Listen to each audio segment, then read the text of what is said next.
Tapi yang didapatkan hanya haus dan lapar semata-mata. Ini kita tidak ingin demikian. Insya Allah. Gibah ini bagi kawan hormati. Dalam kitab 100 judul dosa-dosa besar. Ada seorang ulama yang sedang naik khutbah khatib hari Jumat. Begitu beliau khutbah, di tengah perjalanan khutbah datang orang miskin masuk. Maaf, dengan baju yang compang-camping. Lalu beliau menegur di hati beliau. Hati dia. Ya, kalau disana batal untuk khutbahnya. Lalu kata beliau dalam hati, jika yang miskin itu luar jadwal semain di pelataran aja jaga bahasa kita perusahaan masuk ke dalam. Beliau menegur dalam hati. Beliau sudah gibah. Malamnya beliau tidur bermimpi dijamu oleh orang kaya.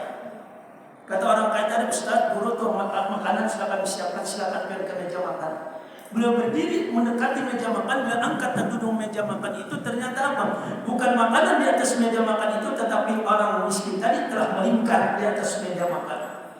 Beliau terkejut, astagfirullahaladzim, aku ditegur oleh Allah karena kemarin siang tadi aku telah gibah terhadap saudaraku sendiri. Kami istighfar, astagfirullah. Itu baru di hati aja, apalagi lisan kita.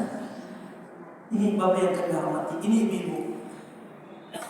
Di dalam penelitian sementara kata orang, mohon maaf, gibah ini lebih banyak kaum wanita, bukan ibu-ibu, bukan.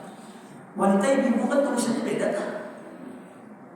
Ini kalau laki-laki jarang, karena laki-laki lebih banyak menggunakan akal, ibu-ibu lebih banyak menggunakan perasaan. Yang kedua, yang bisa membatalkan puasa kita ketika kita an-namimah, an-ju'atar, an-wasa, an-domba. Puasa ulun lah, tapi yang kedua an-jurasa, an-domba, gibah dan sebagainya. Masya Allah. Maka membatalkan puasa kita. Sekurang-kurangnya pasti kurang pahalanya sudah. Dari segi fikih tidak batal puasanya. Karena ulun kadang makan, kadang minum. Baru yang ketiga, janganlah kita berdusta. Ulun kadang mengerti orang berdusta, berbohong. Makanya ulun kadang mengerti bapak mengaramput. Sampai dalam bulan puasa kita mengaramput, berarti sudah. Contoh sederhana bu, ini anak minta duit bang mak, duit terus. Abahnya orang ada meninggal duit, anak ispat dari meninggal 500.000 kok pada kali meninggal. Kalau sudah dikiri, pahalanya masya Allah.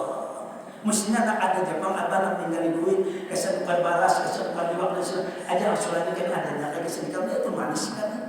Aku berdosa anak duluan anak tak sama ya, apalagi orang lain. Inilah kadang-kadang kita terjebak, kata guru kami, tidak sadar kita bahwa ini yang akan menggugurkan pahala puasa kita. Yang keempat adalah yang membatalkan puasa kita ketika kita sumpah palsu. Ini bahaya. Jadi kita berupaya bagaimana menjaga kualitas puasa kita. Baru yang kelima adalah kita jaga pandangan kita. Ketika kita menjaga, insya Allah puasa kita bagus. Tapi kalau tidak mampu yang bisa membatalkan puasa kita, inilah yang sangat berbahaya. Maka kata Nabi, pandangan mata itu adalah panahnya anak iblis berat. Jujur Bapak Ibu yang kami hormati, kita laki-laki kalau kurang-kurang kuatnya. Makanya bu, maaf benar minta reda sekedar candaan nih, tapi ini memang. Karena sahabat Nabi ketika mengawinkan anaknya perempuan, 3 hal yang harus dijaga. Dan 3 hal ini, karena sahabat Nabi mengawinkan anak si perempuan, 3 hal yang harus kau jaga wahai anakku terhadap suamimu. Makanya kelemahan kita laki-laki ini ada 3. Maaf termasuk Ustaz Pian. Itu jujur. Kalau lu jujur melihat bibinya yang beautiful, masya Allah, masya Allah. Kalau laki-laki tuh melihat bibinya yang beautiful tuh, kalau kan ada anak munafik. Artinya apa betul kan kita fitrah kita. Dan paling-paling melihatnya, masya Allah sudah kan. Cuma jangan berandang, masya Allah, ada kacaunya. Itu. Makanya artinya maaf bagi istri di rumah, lagi yang masih muda-muda, jagalah dirimu.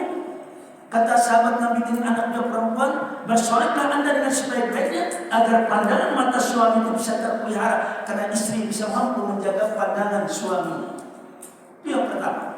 Yang kedua, kelemahan kita laki-laki apa? Pendengaran. Maaf. Jujur minta reda. Coba kalau kita di warung, Kak, yang hendak makan apa? Kak, mana-mana di dalam.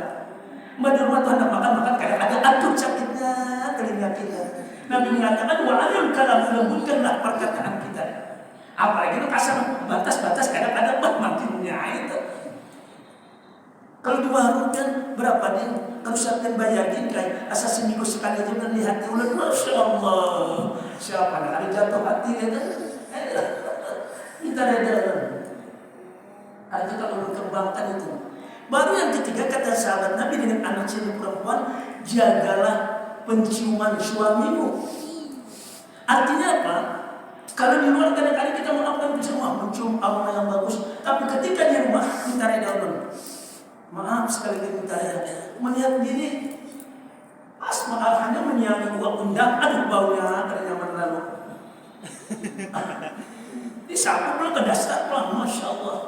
Nah mestinya pakai apa kan yang harum kah, pakai merah bela kah, pakai wardah kah, mantap. Itulah artinya, itu wajar kelemahan kita dan itu fitrah yang harus kita jaga. Makanya salah satu puasa Ramadan ingin mendidik kita hal-hal yang demikian. Nah ini adalah puasa apa namanya? Puasa lisan. Nah kemudian bagaimana kita menjaga mempuasakan hati kita? Allah sudah katakan yauma la yanfa'u malun wala banun illa man atallaha biqalbin salim. Yaitu pada hari kiamat nanti harta, mal, anak-anak, bangun tidak akan berguna lagi kecuali orang yang datang menghadap Allah dengan hati yang bersih, dengan hati yang selamat. Makanya hati apa bahasa puasa hati ini antara lain hindarkanlah diri kita dari sifat apa? Sifat sombong. Kalau masih ada tuh perasaan sombong, masya Allah. Sombong karena kekayaan, sombong karena apa namanya? Karena ketampanan, kecantikan, sombong karena keturunan, sombong karena kepintaran, hancur itu sudah. Karena sombong kata Allah adalah diskusi adalah selendang dan itu adalah sarungku kata Allah. Benar, baru tadi malam kita mahal kita judi yang ketiga. Apa kata beliau ingat masih ceramah beliau? Mudah-mudahan kita selalu dapat rahmat dan keampunan dari Allah, amin. Apa kata beliau? Kalau kita melihat orang tuh kaya, kita miskin walaupun kita kaya. Orang tuh pintar, kita umur. Sebenarnya kita pintarnya, tapi tidak mau kita mengatakan pintar. Orang yang pintar kita bodoh. Orang yang kuat kita lemah. Nah kalau sudah demikian, kita mampu melepaskan sifat-sifat demikian, maka insya Allah puasa kita akan bernilai dan berbagus dan bermanfaat dalam kehidupan kita. Ini bab yang kami hormati. Ini memang diperlukan proses. Tidak semudah. Maka bersyukurlah kita yang mau mendengarkan majelis ilmu minimal seminggu sekali mungkin. Di luar Ramadan dapat di mana? Apalagi seminggu berapa kali seminggu, masya Allah. Yakin kita insya Allah ada perubahan dalam kehidupan kita. Karena kita pasti akan berpulang ke rahmat Allah. Tidak ada yang tidak akan pulang. Ini namanya puasa hati. Yang kedua adalah puasa hati mampu kita menghilangkan sifat ujub dalam hidup kita itu. Ujub. Sombong tadi, apalagi kita sombongan, kita lapar, kita haus. Yang kedua ujub. Jadi kalau kita sudah mampu melepaskan sifat ujubnya, insya Allah. Makanya kata Imam Al-Ghazali, ujub itu adalah laksana semut yang hitam di atas batu yang hitam di malam gelap gulita. Tidak nampak tapi ada di hati manusia. Inilah ujub. Pian-pian termasuk orang ada ujub. Tapi kalau kita sudah belajar ilmu, insya Allah. Sama seperti orang belajar bela diri, dia tahu juga bahwa orang memukul kena dia pasti akan membuat demikian. Itu kenapa dia mengerti.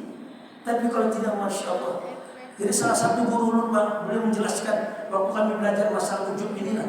Aku di sini sholat tahajud di tengah malam. Aku sudah memakai baju gamis, memakai baju di luar pada gamis atau apa namanya itu. Kemudian memakai bola aku sini. Begitu akan makan takbir sholat tahajud. Ada perasaan ujub bukan jadi aku makan takbir. Aku istighfar dulu. Astagfirullahaladzim. Karena ada perasaan ujub. Seolah aku jarang sholat malam, seolah aku jarang pahalanya sini. Nah aku hilangkan sifat ujub itu. Setelah hilang baru makan takbir. Ustaz sholat tahajud. Inilah bab yang kami berat. Ulun ada, biar ada. Tidak ada pas, kena alim kan. Lebih alim lagi kan ada. Kecuali Rabbi kita yang bisa menjaga terus suami kita. Kalau tanpa istighfar yang bisa saya laksanakan ampalas yang membersihkan ini sulit kita untuk menghilangkan.